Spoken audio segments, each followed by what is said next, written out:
ফেরি ডুবি, কয়েকজন জীবিত উদ্ধার। মানিকগঞ্জের পাটুরিয়া দৌলতিয়া নৌপথে রজনীগন্ধা নামের ছোট্ট ফেরি ডুবে গেছে। নদীতে নোঙর করা অবস্থায় ফেরিটি ডুবে যায়। এখন পর্যন্ত কয়েকজনকে জীবিত উদ্ধার করা হয়েছে। মঙ্গলবার 16 জানুয়ারি রাত 1টার দিকে দৌলতিয়া ফেরিঘাট থেকে 8টি ট্রাকসহ পাটুরিয়া ঘাটের উদ্দেশ্যে ছেড়ে আসা। তবে নদীতে ঘন কুয়াশার কারণে মাঝ নদীতে নোঙর করে ফেরিটি। বুধবার 17 জানুয়ারি সকাল 8:30টার দিকে বাংলাদেশ অভ্যন্তরীণ নৌ পরিবহন কর্পোরেশন আরিচা কার্যালয়ের বাণিজ্যিক শাখার ব্যবস্থাপক মোহাম্মদ সালাম হোসেন বিষয়টি নিশ্চিত করেছেন। স্থানীয়রা জানান, সকাল 8:30টার দিকে পদ্মায় আস্তে আস্তে ফেরিটি ডুবে যেতে থাকে। এ সময় ফেরিতে থাকা যাত্রীদের চিৎকার শোনা গেছে।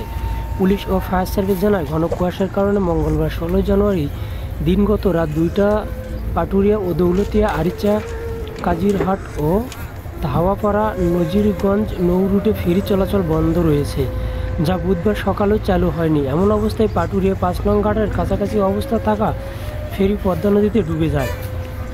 এমন সময় ফেরিতে 17টি যানবাহন ছিল বলে জানা গেছে। এই ঘটনায় সব যানবাহনের বহুযাত্রীও নদীতে ডুবে যায়।